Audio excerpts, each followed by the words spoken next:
dia a todos, bom dia a todas, bom dia para você que nos assiste pela Pop TV em Sobradinho e Porto Alegre. Vou beber uma água já no começo do programa, porque já comecei aqui com a boca seca. Nem dei bom dia direito, então bom dia para você que nos assiste pela Pop TV em Sobradinho e Porto Alegre, ou nos escuta pela Cultural FM em Santa Catarina e no Rio Grande do Sul.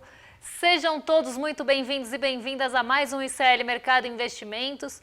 E hoje, dia quente, dia de comentar a ata do Copom, que saiu ontem e mostrou uma sinalização, coisa que já tinha acontecido no comunicado, mas mostrou essa sinalização em ata, sinalização de queda, né, início de queda dos juros ou dos cortes de juros aqui no Brasil, mas ainda mantendo um tom cauteloso, ainda mantendo um tom mais rígido e até mais duro na ata. A gente vai comentar tudo isso, vamos falar também desses efeitos da Selic na produção industrial, porque a produção industrial de dezembro foi desastrosa. Quando eu comecei a ver os dados da produção industrial, eu só conseguia pensar que show de horrores que está a nossa produção industrial no ano de 2025, porque a gente ainda está olhando para o ano passado. E muito disso, né, muito desses efeitos vem da própria Selic alta, então já vamos emendar uma coisa na outra. E se der tempo a gente fala do Banco Victor, que eu ainda estou devendo, ou do Grupo Victor, porque eu estou devendo da segunda-feira. Vamos já, na verdade da terça, né, porque hoje é quarta. Vamos já passar pela nossa agenda, a gente passa pelos principais indicadores que foram divulgados nessa manhã e que ainda vão ser divulgados durante o dia. Na Alemanha, zona do euro e Reino Unido, saíram os PMIs, os índices de atividade de gerentes de compras, de composto e de serviços. O composto mostra, quase como uma média, o ritmo da economia de forma geral, e o PMI de serviços, que é o índice de atividade dos gerentes de compras de serviços, mostra essa atividade, esse ritmo do setor especificamente. A gente também tem o industrial, e quando os três são divulgados, sai aí o PMI composto. E o PMI medido pela S&P Global, depois de divulgados todos os países, ainda traz para a gente a média do mundo. E aí é bem legal comparar se os países estão ou não acima dessa média. Por exemplo, como é que o Brasil está performando em relação à média global. Então os PMIs já foram divulgados nessa manhã lá na Europa, às 7 horas da manhã. A zona do euro divulgou o índice de inflação ao consumidor, mas ainda preliminar de janeiro.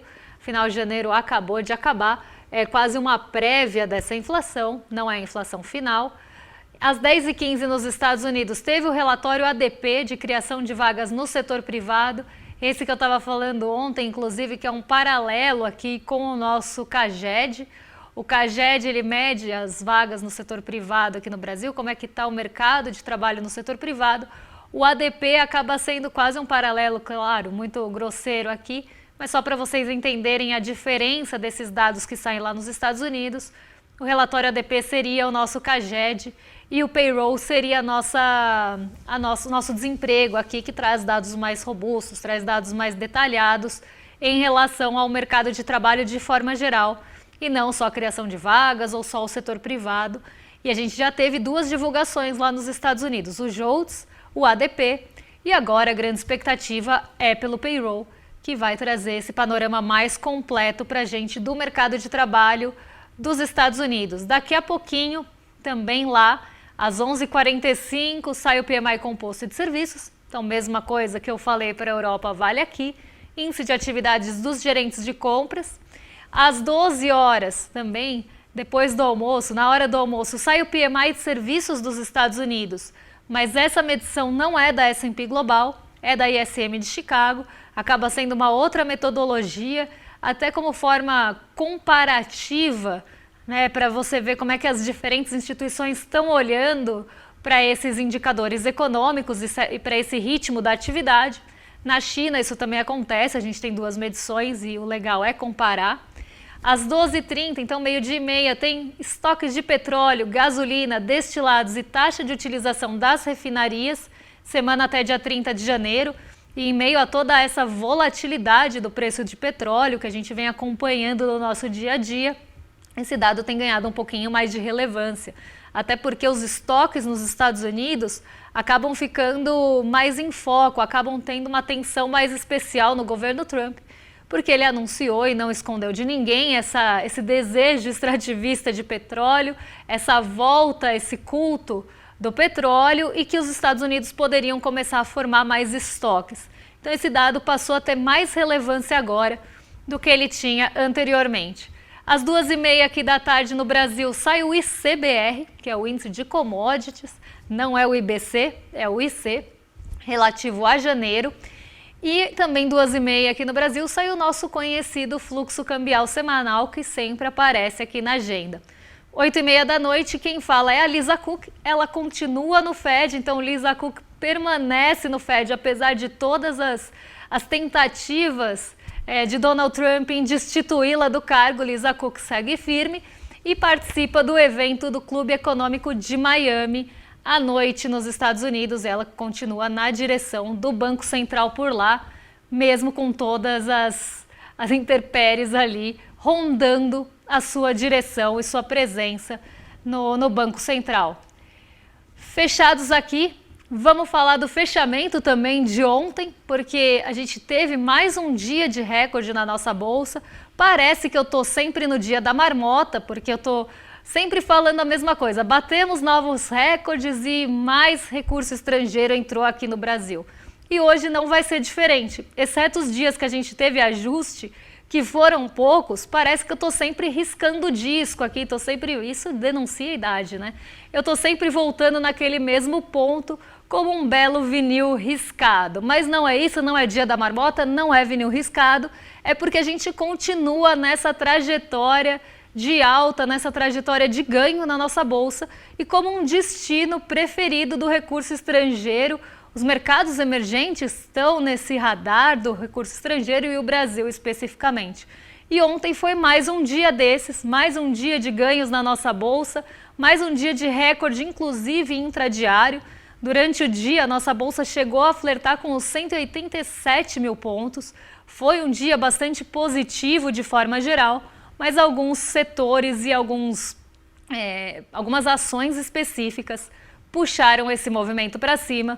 E eu já vou contar quais foram e por que a gente inclusive andou na contramão de Nova York, porque Nova York não teve um dia positivo, mas a Bolsa Brasileira sim, foi um dia até de descolamento de Nova York. Normalmente eu falo, vieram ventos positivos de Nova York, esses ventos ajudaram ali a levar o Ibovespa por uma trajetória mais positiva, mas ontem não.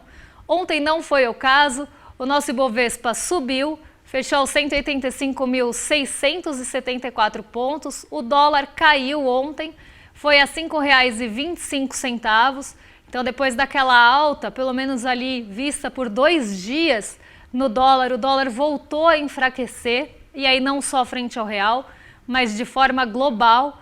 A gente teve uma trajetória de dólar bem interessante nesses dias, porque nos primeiros dias a gente teve toda a desconfiança em relação ao Banco Central dos Estados Unidos e a indicação do novo presidente da instituição por lá, que é uma indicação de Donald Trump, e isso causa muita desconfiança, muita incerteza em relação à autonomia e às interferências, já que Donald Trump gosta de dar pitaco, ele quer mandar em tudo, ele poderia ainda participar ali, tentar meter um dedo, meter uma mão inteira, meter a laranja toda no Banco Central dos Estados Unidos. E essa é uma preocupação global, porque ele ataca sistematicamente o Banco Central. Ele já falou que ele faria melhor trabalho do que os dirigentes, então que ele seria melhor na dirigência e na presidência do Fed do que qualquer um que está lá. Ele atacou o Jerome Powell, chamou o Jerome Powell de atrasado, atacou a integridade do Jerome Powell, depois mirou a Lisa Cook, colocou Lisa Cook na mira, foi ali uma queda de braço, inclusive, que foi para a justiça nos Estados Unidos, ele tentando destituir, como eu falei agora, a Lisa Cook da direção, mas ele tem sido vencido. Mas agora chega a hora de indicar o próximo presidente do Banco Central. E isso estava causando dúvida, porque depois de tantos ataques sistemáticos à instituição, a essa instituição de política monetária, inclusive, será que quem ele vai colocar não vai ceder ali a essas pressões? Será que quem ele vai colocar não é uma pessoa mais blindada desses ataques, porque depois dele tentar destruir a imagem do Banco Central pelos seus diretores, pela sua presidência, depois de subir tanto tom também contra uma instituição do seu próprio país, como é que fica essa indicação? Essa era a grande dúvida, e o dólar ficou muito volátil por conta disso. Depois de passado esse temor inicial, depois que o mercado digeriu essa informação, essa indicação, o dólar voltou a se fortalecer pelo menos por 2 dias. E isso também aconteceu frente ao real. O dólar se fortaleceu em relação à nossa moeda e subiu. Quando a gente fala que o dólar se fortaleceu, é porque ele subiu por aqui. E não foi diferente. O dólar subiu por 2 dias aqui no Brasil e também frente aos pares, frente às moedas emergentes. Ontem já foi um dia de ajuste, até porque a nossa bolsa subiu muito e subiu puxada por alguns setores ligados às commodities. Quando isso acontece, a gente tende a ter um enfraquecimento do dólar e também não foi um dia de fortalecimento global do dólar. Mas a moeda brasileira acabou também tendo um papel importante por todo esse também papel que tem as commodities na nossa bolsa e em relação a moedas, porque quando a gente está falando de commodity e commodities em alta, se espera que a moeda do país exportador se fortaleça. Então, um dia de queda do dólar e alta da nossa bolsa. A Vale foi destaque total ontem, Vale subiu quase 5%, foi um destaque de alta praticamente. Vale está operando inclusive nas máximas, está se recuperando, passou maus bocados a Vale por muito tempo e agora a gente vê até uma esticada da Vale com poucas correções na ação da empresa. E ontem foi mais um dia e um dia de alta muito forte na Vale. A Vale é a ação de maior peso individual do nosso índice. Então, se ela sobe em 5%, como foi ontem, foi 4,90 e pouquinho, foi quase, acho que 4,92, mas talvez esteja com a memória falha, mas foi acima de 4,90. Se ela tem uma alta como essa, isso vai refletir no índice. Afinal, ela sozinha tem um peso gigantesco na composição do Ibovespa. A Petrobras também subiu, foi mais um dia de alta da Petrobras, que inclusive já chega ali perto dos R$ 37,00, em movimento de recuperação também. Petrobras que sofreu bastante recentemente, caiu lá para baixo dos R$ 30,00. Agora tem um movimento de recuperação também com todo esse otimismo em relação à Bolsa e em relação à demanda por commodities, principalmente petróleo, que está muito volátil, tem questões envolvendo o Irã, que é uma região produtora e importante para a logística do petróleo, tem toda a dúvida de cessa-fogo ou não cessa-fogo em relação à Ucrânia e à Rússia, e ainda tem Donald Trump que voltou a colocar o petróleo na centralidade do discurso, como a gente estava falando agora. Ele é uma pessoa que defende o uso do petróleo, não esconde isso de ninguém, não escondeu isso em relação à Venezuela. Então, ele coloca o petróleo nesse lugar e isso faz com que comece a ter a expectativa de aumento da demanda pela commodity. Só que se por um lado a gente tem aumento da demanda pela commodity, por outro a oferta precisa acompanhar. Se a gente começa a ter regiões com conflitos, regiões produtoras ou importantes para a logística, que tem conflitos e questões geopolíticas, tensões de qualquer natureza, se a gente tem dúvida em relação à produção do OPEP, tudo isso vai mexer com o preço do petróleo se a demanda continua aumentando ou se tem uma expectativa maior por demanda. E isso está mexendo bastante com o preço do petróleo. E ontem a Petrobras subiu, não na mesma proporção da Vale, mas também subiu, puxando o Ibovespa para cima. Outro ponto que a gente vai falar daqui a pouquinho é em relação à ata do Copom. A ata do Copom trouxe a sinalização de queda, isso é precificado antes de acontecer. Então, antes da queda realmente acontecer, antes do Banco Central cortar os juros, o mercado já se posiciona para ganhar com isso. Afinal, se ele se posicionar depois, ele perdeu o tempo. Então, ele se posiciona antes para ganhar quando o movimento realmente vier. E isso mexeu com a nossa bolsa ontem também. Ações muito ligadas à economia doméstica e principalmente sensíveis a juros, como o varejo, a própria construção, tiveram um papel importante na alta da bolsa, que subiu aí para os 185.674 pontos, com 1,58 de alta. E essa alta, né, mais esse recorde, não foi uma alta pequena, né, não foi uma alta levinha, foi uma alta, mais uma vez, uma alta forte da Bolsa, um salto da Bolsa. E isso fez também com que o dólar se desvalorizasse frente ao real. E o movimento não teve nada a ver com Nova York. As bolsas por lá continuam instáveis nesse momento de balanços corporativos. Os balanços corporativos, ora vem a contento, ora não, principalmente em relação à tecnologia, que se tem grande expectativa. Qualquer frustração ou decepção com esses balanços corporativos, a bolsa lá vai estremecer. Ainda mais se a gente está falando de tecnologia que tem tomado um papel de mercado, um tamanho de mercado tão grande.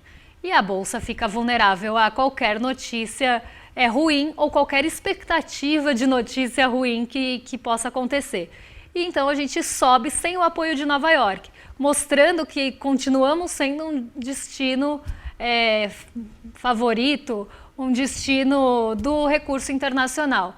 Mas não vou entrar tanto nesse assunto, até porque se fosse entrar, ia ficar boa parte do programa falando só sobre isso, e a gente tem outros assuntos.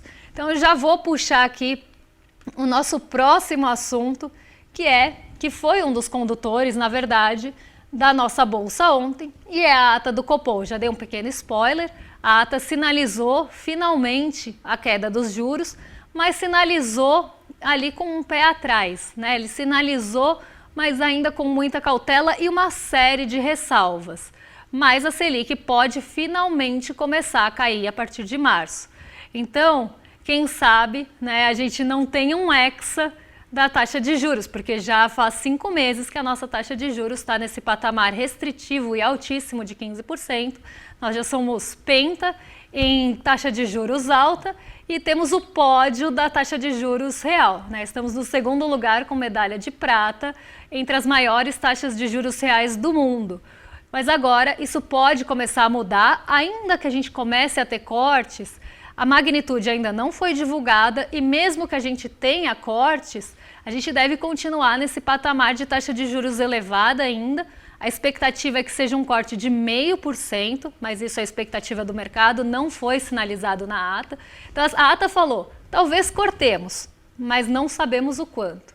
E pode ser que a gente não corte, e vocês vão ver por que eu estou falando isso. Mas a sinalização é sim da possibilidade de corte, coisa que ainda não tinha aparecido nos documentos anteriores. Então já é ou pelo menos um início de expectativa de corte mais tangível que sai só daquela esfera das projeções e do mercado achando que vai cair. Agora o Banco Central já sinaliza, já indica essa possibilidade, mas ainda não falou o quanto e nem realmente cravou ali que vai cortar, porque se cravasse ia falar, vamos cortar 0,5% na próxima reunião. Não foi isso que aconteceu, mas o mercado já espera esse corte de 0,5 ponto percentual para a reunião de março. Ainda que caia 0,5 ponto percentual, a gente vai estar com uma taxa Selic de 14,5%. 14,5% ainda vai deixar a gente, podem ter certeza, no top 3 dos juros reais. Para começar a ter um efeito, essa Selic tem que cair muito. Até porque ela ficou restritiva por muito tempo e isso já está causando efeitos, como vocês vão ver, na indústria, por exemplo. Vamos colocar alguns trechinhos para comentar com vocês dessa ata do Copom que saiu ontem. Nós separamos os melhores momentos da ata do Copom para vocês e a gente vai passar por eles agora para passar um panorama geral desses pontos mais importantes mesmo da ata. Pode colocar aqui na tela para o pessoal de casa acompanhar. Aqui é mais a decisão em relação, nem a decisão, mas a análise de riscos, a análise de cenário do Copom. Ele fala, né, depois de uma análise de um conjunto de informações, amplo conjunto de informações, tem sinais claros de transmissão de política monetária, considerando defasagem, o comitê julgou adequado sinalizar o início de um ciclo de redução da taxa de juros na próxima reunião.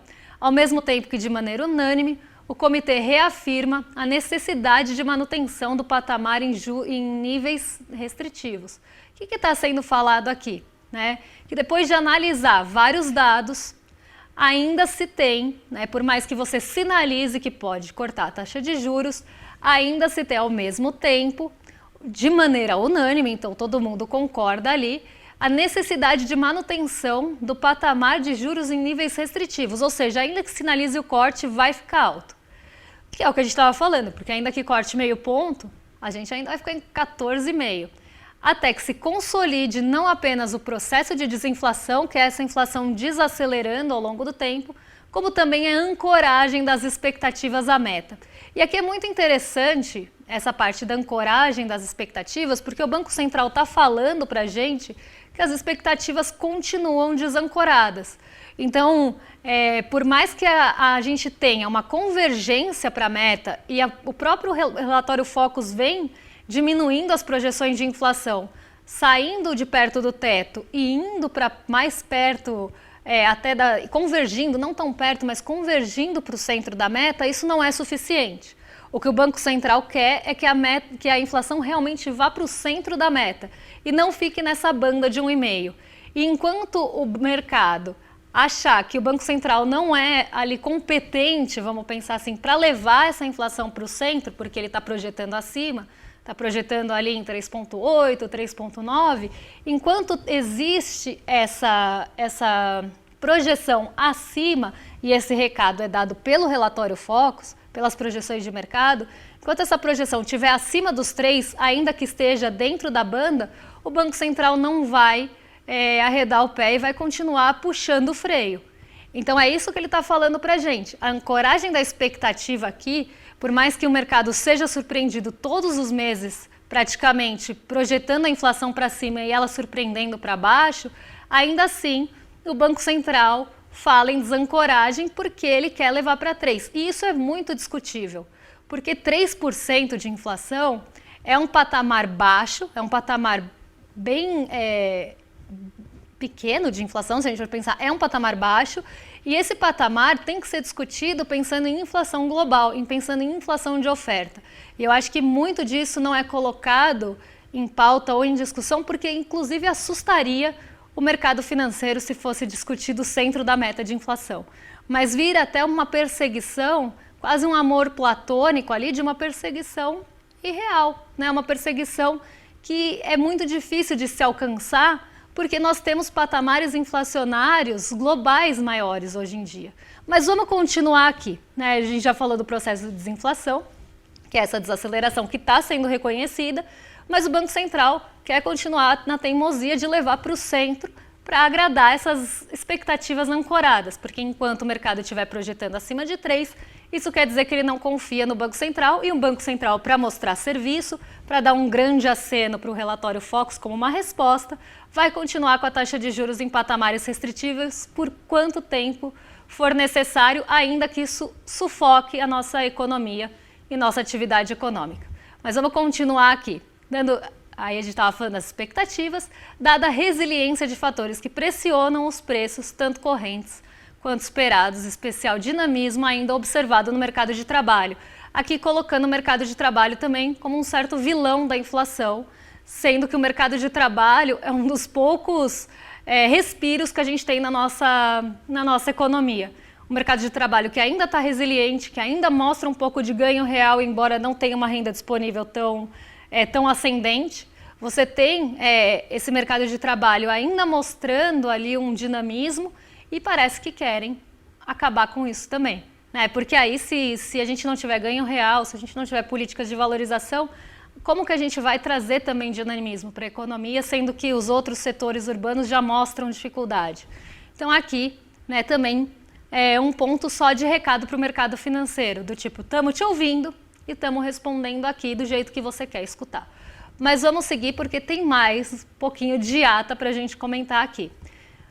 O Copom decidiu manter, então, né, em 15% a taxa de juros e entende que essa decisão é compatível com a estratégia de convergência da inflação para o redor da meta ao longo do horizonte relevante, sem prejuízo ao objetivo fundamental, que é assegurar a estabilidade de preços. Parece que o único objetivo do Banco Central é assegurar essa estabilidade de preços. Ele esqueceu todos os outros objetivos que ele tem também. Porque o Banco Central não pensa só em inflação. O Banco Central tem que garantir uma série de coisas com a política monetária. Mas parece que existe uma obsessão só por levar essa inflação para o centro da meta, ainda que isso seja muito difícil por todos os fatores que já expliquei de oferta global, por exemplo, de questões climáticas que estão fora do alcance da própria taxa de juros. Seguindo aqui, essa decisão também implica na suavização das flutuações de nível de atividade econômica e fomento do pleno emprego, mas acabou de falar que o mercado de trabalho está dinâmico demais. Achei um pouco contraditório, mas vamos seguir, porque esses são os outros pontos que a política monetária tem que assegurar. Não é só essa estabilidade. O cenário atual marcado por incerteza, exige cautela na condução de política monetária. O comitê avalia que a estratégia em curso tem se mostrado adequada para assegurar a convergência da inflação em um ambiente de menor transmissão e ainda antevê a confirmação do cenário esperado a iniciar a flexibilização, confirmando ali uma possível queda da taxa de juros. Mas aqui, mesma coisa que eles colocaram no outro parágrafo que a gente leu, ele tem aquele porém, né? Ele vai deixar ali os juros, antevê essa possibilidade de corte, mas tem que assegurar que os dados vão vir de forma que reforce essa condução, e devem vir mesmo, porque a produção industrial já foi uma catástrofe, a gente vai falar dela amanhã, e a convergência da inflação à meta, e ainda fala que dependerão da evolução de fatores que permitam maior confiança no atingimento da meta de inflação e no horizonte para a condução da política monetária. Mas cadê o que eu estava procurando aqui? Mas é isso, é uma flexibilização com poréns, né? É uma decisão que, sim, a gente vai sinalizar caso tudo dê certo, e muito provavelmente os dados vão reforçar isso sim, mas se precisar deixar a taxa de juros em patamar mais elevado por um período prolongado, o Banco Central não vai pensar duas vezes. Esse é o resumão da ata do Banco Central, muito copia e cola de meses anteriores, mas com alguns elementos novos, como por exemplo a sinalização do corte, com ressalvas e cautelas. Então, como eu falei, é um pé atrás ali, o Banco Central ainda está conversando muito com o mercado, está dando essa resposta e levando muito em consideração essas projeções da inflação acima do centro da meta, o que deixa, né, essa ideia de expectativa desancorada, mas a gente sabe que o mercado erra pra caramba e tem errado inclusive para cima. Então, o Banco Central está dialogando mais uma vez com o mercado e tentando mostrar serviço para esse relatório Focus, esse garoto de recados também. Fica uma troca de mensagens aí entre o Banco Central e o mercado financeiro, que se faz ouvido muitas vezes por esse tipo de projeção. Quero convidar vocês para participarem da nossa aula, o impacto da impunidade, que vai acontecer no dia 12 de fevereiro, quinta-feira, às 8 horas, com o GCE e o Lindenner. Esse pacto da impunidade vai falar, né, porque as elites nunca pagam pelos seus crimes. Quantos exemplos na história recente a gente não tem dessa impunidade e dessa elite que acha que pode fazer o que bem entende e que tem a certeza dessa impunidade, por isso faz aí comete crimes, fraudes, porque sabe que vai sair impune. E o GCE e o Lindenner vão trocar uma ideia sobre isso. A gente quer convidar vocês para essa conversa, que vai ser incrível. É quase uma aula inaugural da nossa turma de 2026 da pós-BCL. E essa aula vai ser aberta para todos, mas para você assistir é só entrar em iclmercado.com.br e se inscrever. Fica não só por dentro do dia, do horário, é lembrado disso, mas também garante o acesso a essa aula, que vai ser um aulão com o GCE e com o Lindenner. Agora eu vou jogar para os nossos vizinhos de cima. O William De Luca e Sarazara hoje já estão prontos para receber vocês. Essa dupla que a gente adora, mais uma vez, estão juntos aí. E a gente volta amanhã para falar de produção industrial, o que mexe com o nosso bolso, com a nossa bolsa e com as nossas vidas. E já adianto, a produção industrial tá triste, viu? Um beijão e até lá. Nos últimos dias, acompanhamos o caso de violência brutal contra o cachorro-orelha. Ele foi até a morte por um grupo de adolescentes de famílias ricas e brancas em Santa Catarina. Você já sabe o que vai acontecer com os responsáveis, né? Nada. Porque no Brasil, quem faz parte das elites, como você bem sabe, nunca é punido. Agora imagina se fossem 4 pobres e pretos da periferia brasileira. Isso é o pacto da impunidade. Existe um grupo no Brasil que nunca é punido. E é por isso que no dia 12 de fevereiro, às 20 horas, eu e o professor Gessé Souza vamos revelar tudo sobre esse jogo. Será a aula inaugural do curso de pós em Teoria Crítica 2026 do ICL. Uma aula completamente de graça, online e aberta para todos. O ICL está em todo lugar, na palma da sua mão, na TV da sua casa e até nos seus ouvidos.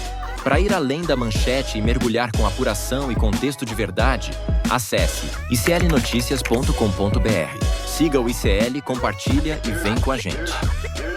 Informação para quem pensa.